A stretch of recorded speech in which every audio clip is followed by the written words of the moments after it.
Salamat po at napaunlakan nyo ang aming imbitasyon na tayo'y magkasalo-salo ngayong umaga para i-celebrate ang 80th birthday ng aming Nanay Diana. Alam ko po yung iba, malayo pa ang pinanggalingan. Kami po ng aking misis ay galing pa sa Batangas. Yung iba po sa inyo galing pa po ng Antipolo, Romblon, mayroon pang tawid dagat. Ating Panginoon, maraming salamat po sa pagkakataong ito na kaming lahat ay magkasama-sama para i-celebrate ang buhay ng aming mahal na nanay sa kanyang achievement na makaabot ng 80 years old. Maraming salamat po sa lahat ng mga nag-effort para po isakatuparan ang magandang araw na ito. Maraming salamat din po.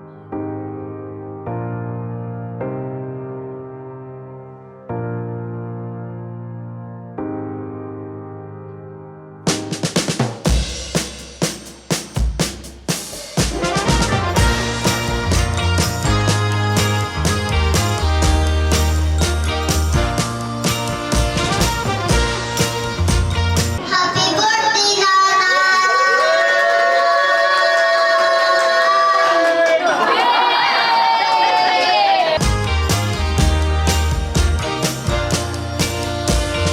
Palagay ko, alam mo naman yung kwento, di ba? Si nanay at si tatay, lumuwas sa Maynila, nagkakilala sila, nagkaligawan, tapos may time na long distance relationship kasi umuwi si nanay sa probinsya, si tatay sumusulat, hindi nagre-reply si nanay, ginawa ni tatay, yung sulat niya, nilakipan niya ng 2 pesos, pabili ng selyo.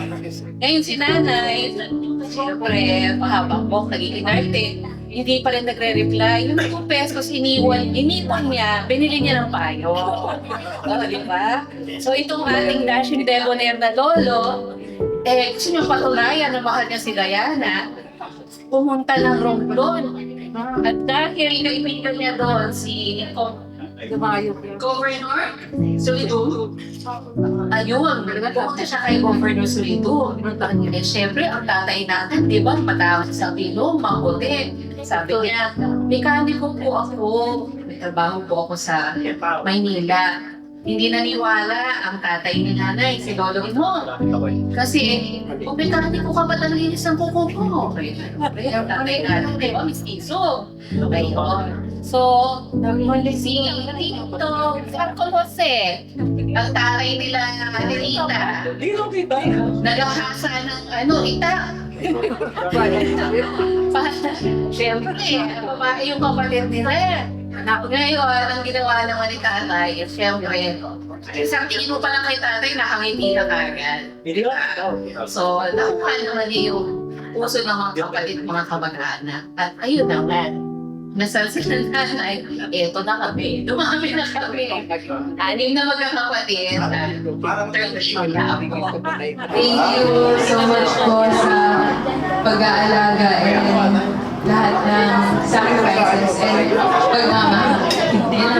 I always pray for your good health, safety, and happiness. Thank you po. Kasi since bata pa lang kami, kilananay na kami at tatay. So, thank you namin sa pagpapalaki sa amin. Sa mga pagkain na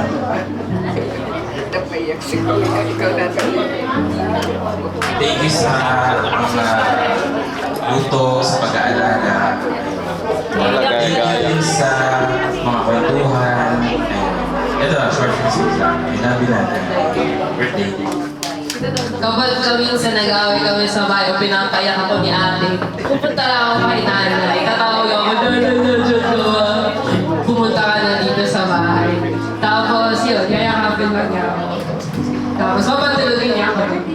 Tapos yun nga, sa pag-aaral ko at ngayon sa trabaho ko, lagi ako pupunta sa iba't ibang mga lugar. Tapos pagka nakita ako lagi ng lola, naalala ko kayo lagi. Pag minsan matagal ako doon, ilang linggo o ilang buwan, parang hindi na ako masyado nalulungkot kasi lagi ko lang hindi ako masyado na-homesick kasi lagi ko inaalala na meron akong mga nanay din sa komunidad na pareho rin yung pagmamahal na binigay niya sa akin bilang apo. Kaya po, thank you po sa pag-aalaga at saka sa pagmamahal sa akin. Happy birthday po. I love you. Salamat sa pagmamahal at saka sa pag-aalaga mo sa amin. Simula noon hanggang ngayon. Bakit? Sana maging healthy ka pa at saka Mag-speech? Mag-speech? sa pag-aalaga at pag-aasikaso sa amin at sa mga kasama. God bless na yung Punta naman tayo sa mga apo. Kuya Jen. Ayun. Nanay, happy birthday.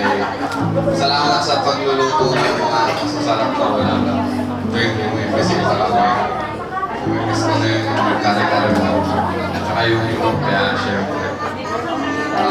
Yun lang, sana bigyan ka pa ni Lord ng mahaba pang buhay para makasama ka pa namin. Happy birthday. We're very happy na naabot niyo yung 80th year ninyo, which is yung mga kabatch nyo nung po sa Temp Oregon. And yet you're still healthy, na you're sure na inaasukasyon niyo pa rin kami, regardless na nasa 50s na ako at sa yung mga kapatid ko. And yet you have your energies to spend all your time to be with us. Maraming salamat. Although we don't say it in words, but in action, I hope you can feel it na yung presence namin is nasa sa inyo. Though sometimes masungit ako and yet very thankful. All the time. All the time. And yet we feel now, we love you so much and we are very lucky to have you in our life. Sabi nila, ako daw si tatay, pero don't worry, may kawangis mo pa rin ako sa ilong. Pati lang nakuha ko yung tatay, and yet, kawangis ka, sabi ng mga friends ko, kawangis ko daw kita. Medyo, ako, hesitant, and yet, sige, tanggapin ko na. Happy birthday! Nanay, happy birthday. Maraming salamat sa pagiging abuting nanay para sa amin. At syempre para pati sa mga apo nyo. Lagi kayong nandyan para sa amin. Kumbaga pag nagpupunta kami every Sunday, kahit na papagod-pagod na hirap ng kumilos, ready pa rin si nanay para ipagluto kami. Laging nag-ano kapag nagdadala pa kami ng pagkain sa kanya. Sabi niya magluluto na lang daw siya. Kasi gusto niya ipagluto yung mga apo niya, syempre ng mga paboritong pagkain, lalo na ng lumpiang Shanghai. Ayun, nanay, happy birthday! Love you!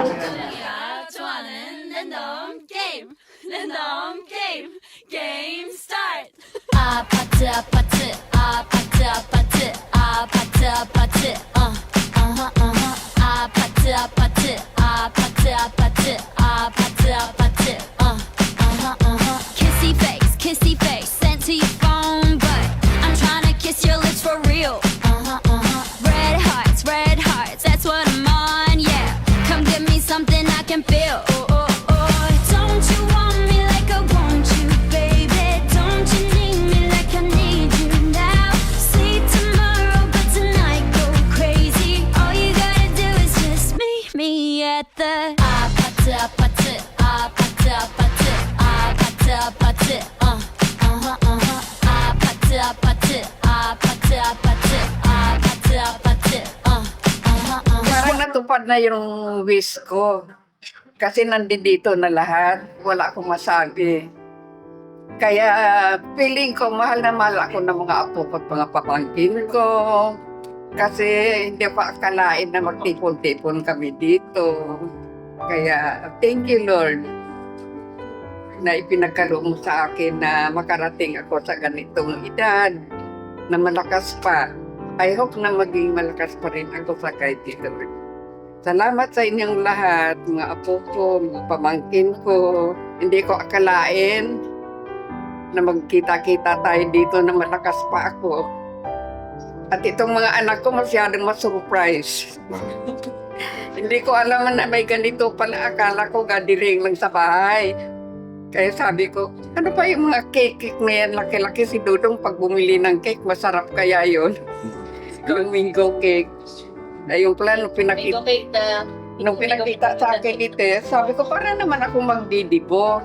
Kaya mo surprise sa akin ng mga anak ko.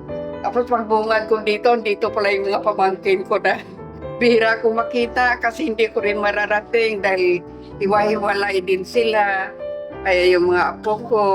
Kaya parang feeling ko blessed na ako. Sana maulit muli. Thank you, Lord. Through the years, through all the good and bad, I know how much we had. I've always been so glad to be with you.